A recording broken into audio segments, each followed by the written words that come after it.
Human rights commission of Pakistan نے ملک میں انسانی حقوق کی صورتحال پر تشویش کا اظہار کیا ہے۔ ادارے نے 2018 سے متعلق اپنی رپورٹ میں پاکستان کے جمہوری نظام کی شفافیت، لا اینڈ آرڈر اور اظہار کی آزادی کی صورتحال پہ سوال اٹھائے ہیں۔ تفصیلات ہم جانیں گے نخبت ملک سے، جو اس وقت اسٹوڈیو میں ہمارے ساتھ ہیں۔ نخبت، کیا وہ اہم نکات ہیں اور کس قسم کی تصویر ابھرتی ہے پاکستان میں کچھ اہم موضوعات جو انسانی حقوق کے ہیں ان کے حوالے سے؟ جی سارا، پوری تصویر منفی تو نہیں ہے، کچھ مثبت پہلو بھی ہیں اور اسی سے میں شروع کروں گی۔ ایچ آر سی پی نے پاکستان میں گزشتہ سال قانون سازی میں ہونے والی پیش رفت کو سراہا ہے۔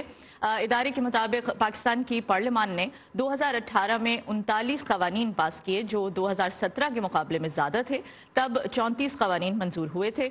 اس رپورٹ میں 31 مئی 2018 کو ہونے والے اہم حکومتی اقدام کو سراہا گیا ہے، جس کے تحت ملک کے قبائلی علاقوں کو صوبہ خیبر پختونخوا میں ضم کیا گیا۔ ملک میں بسنے والے ٹرانسجینڈر یا خواجہ سراؤں کے لیے منظور ہونے والے ایک اہم قانون کو بھی ادارے نے سراہا ہے، جس کے تحت خواجہ سراؤں کو ان کی مرضی کے مطابق شناخت دی جائے گی۔ اس کے ساتھ ساتھ عدلیہ کی کارکردگی پر نظر ڈالتے ہوئے ایک طرف تو ایچ آر سی پی نے توہین مذہب کے الزام میں سزائے موت کی منتظر آسیہ بی بی کی رہائی کے فیصلے کی تعریف کی ہے اور کہا ہے کہ فیصلے میں پیش کیے گئے نکات بہت معلوماتی اور اہم تھے، لیکن اب بھی عدالتوں میں تقریباً 19 لاکھ کیسز زیر التوا ہے، لوگ انصاف کے منتظر ہیں اور ملک کی جیلوں میں گنجائش سے تقریباً 57% زیادہ قیدی موجود ہے، جو اپنے آپ میں ایک بڑا مسئلہ ہے۔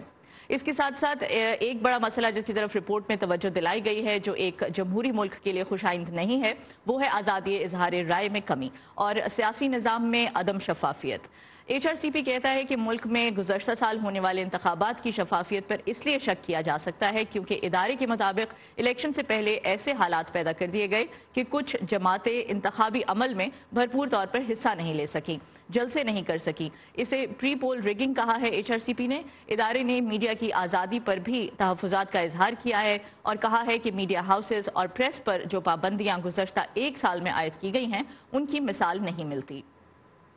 پاکستان میں اٹھنے والی نئی سیاسی تحریکوں خصوصاً پشتون تحفظ موومنٹ کی جانب حکومت کے رویے پر بھی تنقید کی گئی ہے۔ جی سارا، متعلق کچھ بڑے مسائل جن کی نشاندہی کی ایچ آر سی پی نے، وہ آپ نے ہمیں بتایا۔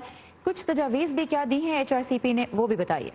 جی سارا، اس رپورٹ میں کچھ ریکمنڈیشنز ہیں، کچھ تجاویز ہیں جن کے سلسلے میں یہ کہا گیا ہے کہ جو نیشنل ایکشن پلان ہے ملک کا، اس کے تحت ملک کے کرمنل جسٹس سسٹم میں ریفارمز کی جائیں، تبدیلیاں کی جائیں۔ اس کے ساتھ ساتھ پولیس اور دیگر فورسز کو ٹریننگ دی جائے، نظم و ضبط قائم کیا جائے ان فورسز میں۔